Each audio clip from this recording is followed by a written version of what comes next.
Et bonjour tout le monde, donc je vais faire une vidéo sur la confession. Donc si vous me permettez, on va faire le Notre Père en latin avant de commencer.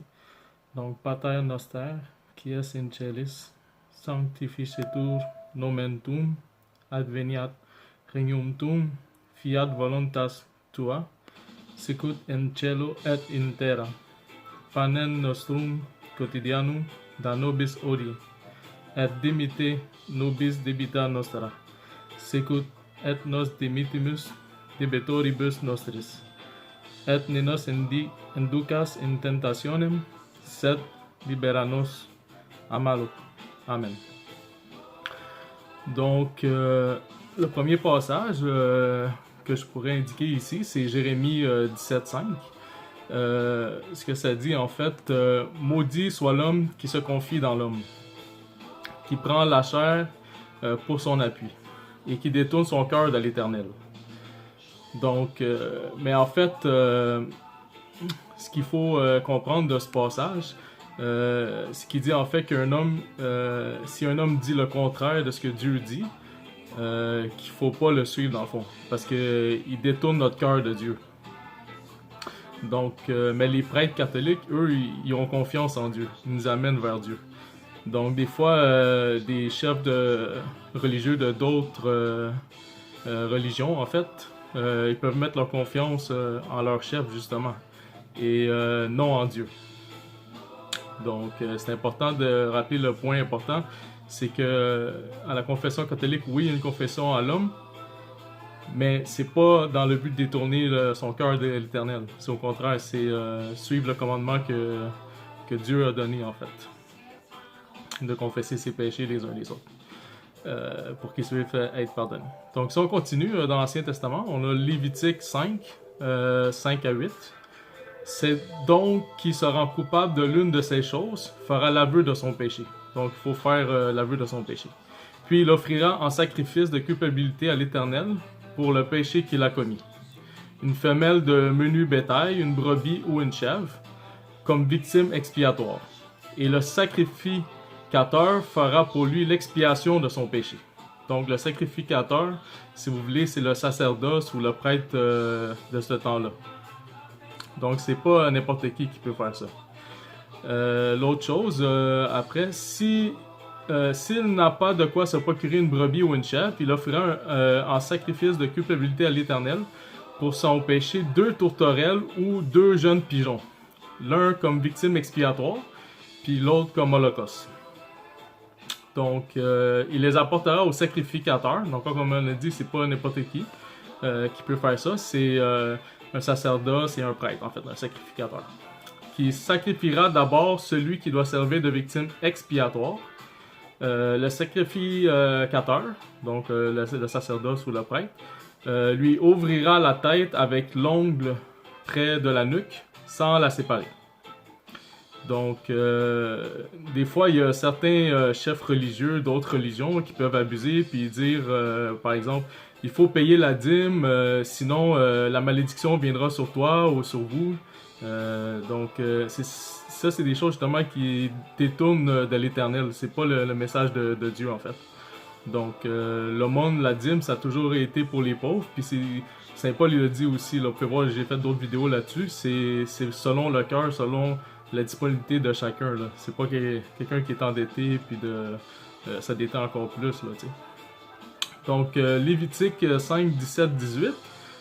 Lorsque quelqu'un péchera en faisant sans le savoir contre l'un des commandements de l'Éternel, des choses qui ne doivent pas se faire, il sera coupable et sera chargé de sa faute. Il présentera au sacrificateur. Donc encore une fois, on a dit c'est pas n'importe qui peut faire ça. C'est un sacerdoce, c'est un prêtre, un sacrificateur. Il présentera au sacrificateur en sacrifice de culpabilité un bélier sans défaut. Puis du troupeau d'après ton estimation. Et le sacrificateur fera pour lui l'expiation. Donc encore une fois, c'est pas n'importe qui, c'est le prêtre, le sacerdoce. Le sacrificateur fera pour lui l'expiation de la faute qu'il a commise sans le savoir. Et lui sera pardonné. Donc, c'est ça. Il faut que ça soit un prêtre qui le fasse, en fait. Là. Ce n'est pas tout le monde qui peut confesser, à qui on peut confesser ses fautes. C'est vraiment le prêtre. C'est un terme qui revient souvent. En Lévitique 16, 30, 33. Car en ce jour, on fera expiation pour vous. Donc, c'est des humains qui le font pour d'autres humains, mais c'est pas n'importe qui. C'est un sacerdoce, un sacrificateur, un prêtre. Donc, car en ce jour, on fera l'expiation pour vous afin de vous purifier. Vous serez purifiés de vos péchés devant l'Éternel. Ce sera pour vous un sabbat, un jour de repos, et vous humilierez vos âmes. C'est une loi perpétuelle, donc il faut s'humilier. L'expiation sera faite par le sacrificateur, donc comme on a dit, le sacerdoce, le prêtre, qui a reçu l'onction. Donc c'est quelqu'un qui reçoit une onction.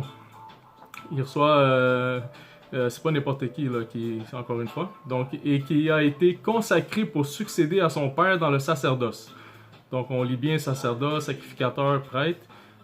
C'est encore une fois, c'est pas n'importe qui, là. Il se revêtira des vêtements de lin et des vêtements sacrés.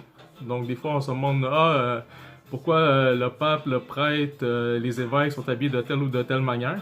Ben on voit ici que c'est vraiment biblique en fait. Donc il se revêtira des vêtements de lin, des vêtements sacrés. Donc c'est pas n'importe quel vêtement que le prêtre, le sacerdoce, le sacrificateur doit porter.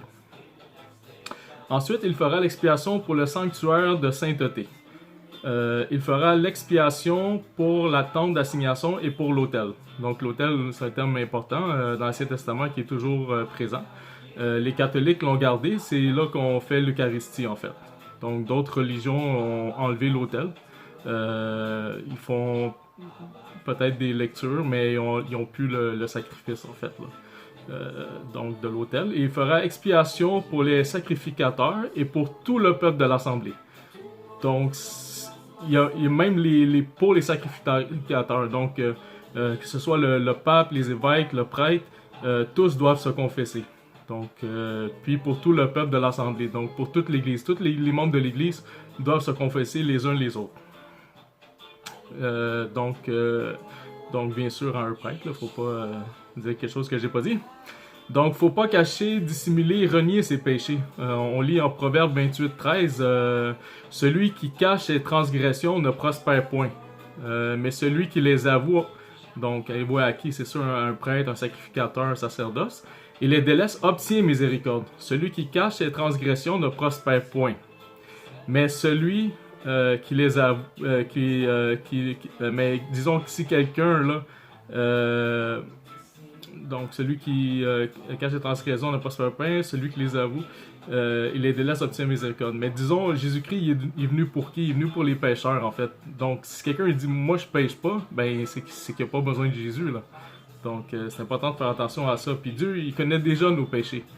Donc c'est clair que c'est à un homme que ça doit être fait la confession à un prêtre. Pourquoi? Parce que Dieu il sait déjà. Donc on n'a pas besoin de lui confesser. Il connaît déjà tout ce qu'on pense là en fait là.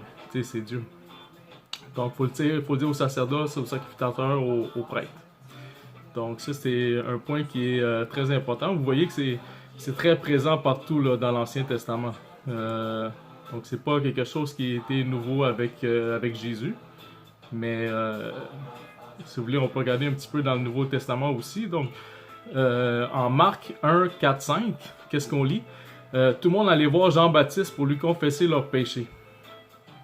Donc, le sacrificateur, le sacerdoce, le prêtre, dans ce cas-ci, c'était Saint Jean-Baptiste, qui est très populaire ici au Québec. Donc, Jean parut, baptisant dans le désert et prêchant le baptême de repentance pour la rémission des péchés. Tout le pays de Judée et tous les habitants de Jérusalem se rendaient auprès de lui. Et il faisait quoi? Et confessant leurs péchés. Et ils se faisaient baptiser par lui dans le fleuve de Jourdain. Donc, la première chose, c'est vraiment confesser ses péchés.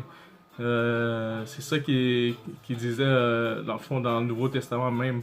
Et par la suite, il se faisait baptiser. Donc, on peut lire un autre passage du Nouveau Testament aussi. Jacques 5,16. Confessez donc vos péchés. La question, est-ce que c'est à Dieu seul? Non, si on lit la suite, ça dit les uns aux autres. Et priez les uns pour les autres, afin que vous soyez guéris. La prière fervente du juste a une grande efficace. Donc, si vous voulez un autre passage, Hébreux 5.1. En effet, tout souverain sacrificateur pris du milieu des hommes. Donc, ça dit précisément qu'il s'est pris au milieu des hommes. Donc, on ne parle pas de Jésus ou de Dieu directement. C'est pas un ange, c'est pas Dieu. C'est pris du milieu des hommes. Donc, si je le relis, Hébreux 5.1. En effet, tout souverain sacrificateur pris du milieu des hommes est établi pour les hommes, dans le service de Dieu. Donc, c'est un souverain sacrificateur qui est pris du milieu des hommes pour les hommes.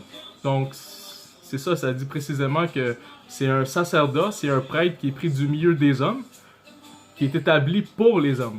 Donc, un prêtre qui est établi pour les hommes, dans le service de Dieu. Donc, c'est la volonté de Dieu, c'est un service qui est rendu de Dieu. Afin de présenter des offrandes et des sacrifices pour les péchés. Donc, on parle de Hébreux 5.1. Donc, bien sûr, c'est la confession qui doit être faite avant l'Eucharistie, donc dans l'Église catholique. Donc, c'est pas tout le monde qui peut être prêtre, qui peut être sacerdoce, sacrificateur. Si on lit Hébreux 5.2.5, on va pouvoir s'en rendre compte. Donc, 2. Il peut être indulgent pour les ignorants et les égarés, puisque la faiblesse est aussi son partage, étant un homme lui-même. Et c'est à cause de cette faiblesse qu'il doit offrir des sacrifices pour ses propres péchés, comme pour ceux du peuple. Donc lui-même, il doit aller à la confession, lui-même, il prend part à l'Eucharistie. Nul ne s'attribue cette dignité, s'il n'est appelé de Dieu comme le fut Aaron. Donc, c'est ça ce qu'on dit, c'est que c'est pas n'importe qui peut être prêtre, qui peut être sacrificateur, qui peut être sacerdoce. C'est Dieu qui décide en fait. Puis si vous voyez à Hébreux 5.5, ça dit « Et Christ ne s'est pas non plus attribué la gloire de devenir souverain sacrificateur. » Donc même Jésus, il a reçu le service à rendre de son Père. Donc c'est une hiérarchie, c'est pas quelqu'un qui décide comme ça du jour au lendemain. Puis dans l'Église catholique, c'est ça aussi, il y a une hiérarchie. Donc il y a une autorité qui est là. Donc si on relit Hébreux 5.5, et Christ ne s'est pas non plus attribué la gloire de devenir souverain sacrificateur, mais il la tient de celui qui lui a dit « Tu es mon fils, je t'ai engendré aujourd'hui. » Donc même Jésus, c'est vous dire à quel point c'est important. Matthieu 9.6 aussi, qu'on peut lire. « Or, afin que vous sachiez que le Fils de l'homme... » Donc, c'est important ici qu'on lit « Fils de l'homme », parce que ça ne dit pas « Fils de Dieu ». Donc, quelque chose qui serait inatteignable pour les hommes. Mais au contraire, on dit... ça ne dit pas « Fils de Dieu », mais de l'homme. Car l'homme aussi a aussi ce pouvoir. Et quel est ce pouvoir? Sur la terre... le pouvoir de pardonner les péchés. Donc, si je leur lis Matthieu 9.6, « Or, afin que vous sachiez que le Fils de l'homme a sur la terre le pouvoir de pardonner les péchés. Lève-toi, dit-il au paralytique, prends ton lit et va dans ta maison. » Dieu a donné le pouvoir à Jésus ou non? C'est la question qu'on pourrait se poser. Et Jésus a donné le pouvoir aux prêtres ou pas? La suite logique de la question. Donc, si on lit en Jean 20, 21, 23, Jésus leur dit à nouveau, « La paix soit avec vous, comme le Père m'a envoyé. » Donc, le Père a envoyé Jésus. On voit déjà, il y a une hiérarchie. Par la suite, c'est quoi? « Moi aussi, je vous envoie. » Donc, maintenant, c'est Jésus qui envoie les prêtres, donc les premiers apôtres. C'est le premier magistérium de l'Église catholique, en fait. Avec Saint-Pierre qui a les clés du royaume. C'est le seul à avoir les clés du royaume. Donc, qui a l'autorité pour paître les brebis. Donc, Jésus avait demandé 3 fois, « Est-ce que tu m'aimes, Pierre? » Et à chaque fois, il disait, « Paix mes brebis. » Donc c'est ça ici. Et il avait dit, « Tu es Pierre, sur cette pierre, je vais bâtir mon église. » Donc, après ces paroles, il souffla sur eux et leur dit, « Recevez le Saint-Esprit. Ceux à qui vous pardonnez les péchés, ils leur seront pardonnés.